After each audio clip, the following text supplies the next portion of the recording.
This is going to be our first video where I give you an overview of metabolism.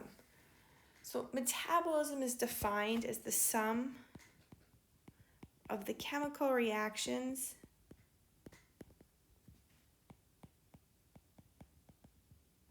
that take place in the cell.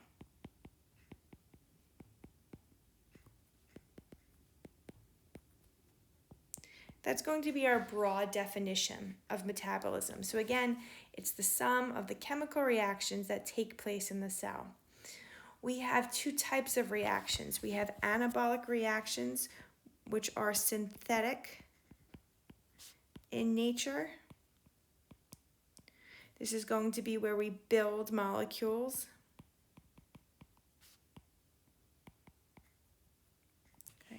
And we have catabolic reactions where we break down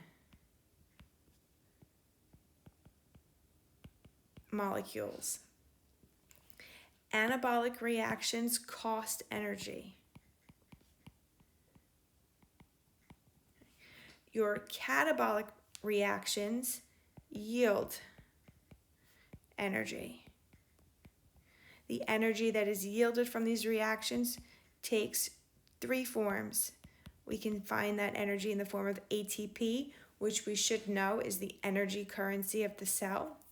We can also get energy in the form of NADH and FADH2, which are electron carriers. We will discuss this as we progress our study of metabolism this semester. Flux is very important. Flux is going to be the flow of metabolites through their respective metabolic pathways. Now, it is important to note that catabolic and anabolic pathways are active in the cell at the same time, and many of the metabolites that we're going to encounter are found as substrates and products in different reactions, so our metabolic pathways are linked.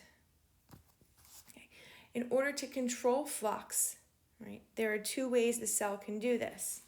The cell can control flux by regulating the level of enzyme activity and the level of substrates. If you recall from chapter 7 of the textbook, enzyme activity can be controlled by gene transcription, protein synthesis, protein turnover, which is the rate at which a protein will break down.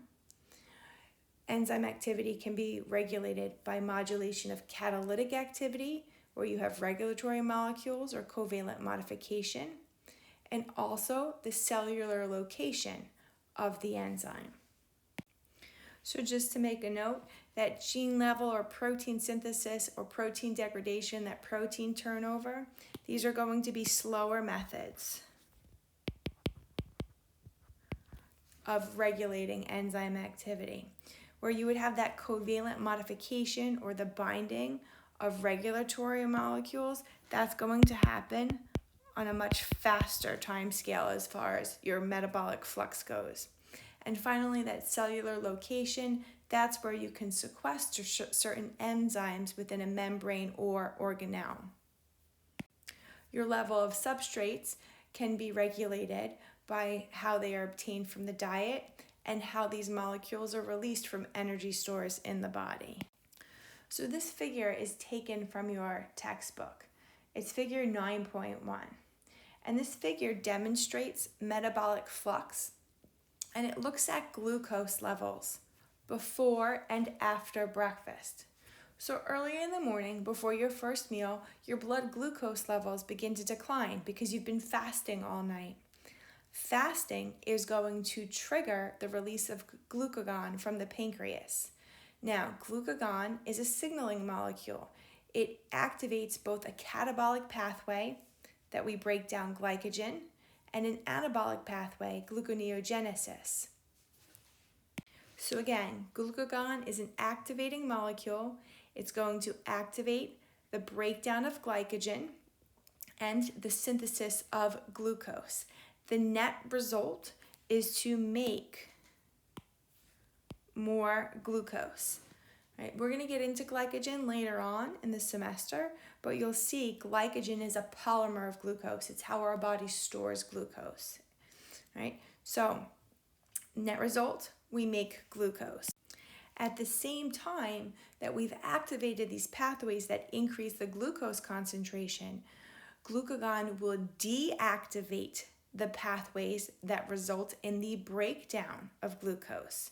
So that you can see here that we deactivate the breakdown of glucose in glycolysis, and we deactivate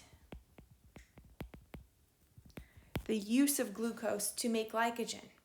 So the net result again of this glucagon release is that it activates pathways that increase the glucose concentration and deactivates pathways that would decrease the glucose concentration. Now, if we look at the figure below, right, figure B results from after breakfast. So now we've had our breakfast, okay, and we have increased blood glucose concentrations. So insulin is released.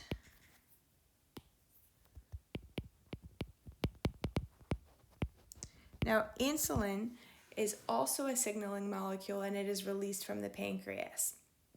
With the increase in insulin, what that is going to do is that is going to deactivate those pathways that increase our glucose concentration. So now degradation is deactivated and synthesis of glucose is deactivated. So we deactivate glycogen breakdown and we deactivate the synthesis of glucose. On the flip side, insulin is going to activate the use of glucose for energy. We're going to activate glycolysis and we're going to activate the synthesis of glycogen so that we can store the glucose that we don't need for energy. So with the release of insulin, what we're trying to do is remove glucose from the bloodstream and either use that glucose for energy in glycolysis, or if we don't need the energy, we can synthesize glycogen and store it for later. So the flux of glucose is going to be modulated until your levels stabilize at about 5 millimolar. And these four pathways that we just discussed in very brief detail are active in the liver cells at all times. I stated previously that some metabolites serve as substrates in one pathway and then as a product in another pathway. Each dot shown here on this figure represents a primary metabolite, and the connecting lines correspond to enzymatic reactions. This metabolic map was developed by a group of biochemists at Kyoto University in Japan. Just to kind of place you in where we were, glycolysis is represented by that highlighted pathway there. So that's one of the pathways that we talked about that occurs in the liver. Now, this is a very daunting map to look at. You can see here a little bit of a simplified picture of this. This is meant to approximate a subway map and people traveling through the subway systems. But again, it is showing you the interrelated pathways of metabolism. And again, just to orient you, here would be glycolysis.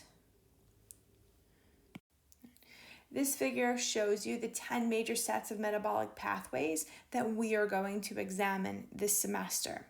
We are going to look at carbohydrate metabolism in the form of the catabolic pathway of glycolysis, the citric acid cycle, and oxidative phosphorylation. We will also look at how glycogen, a polymer of glucose, is degraded and synthesized. We are going to look at the pentose phosphate pathway. This is how we make our ribose sugars.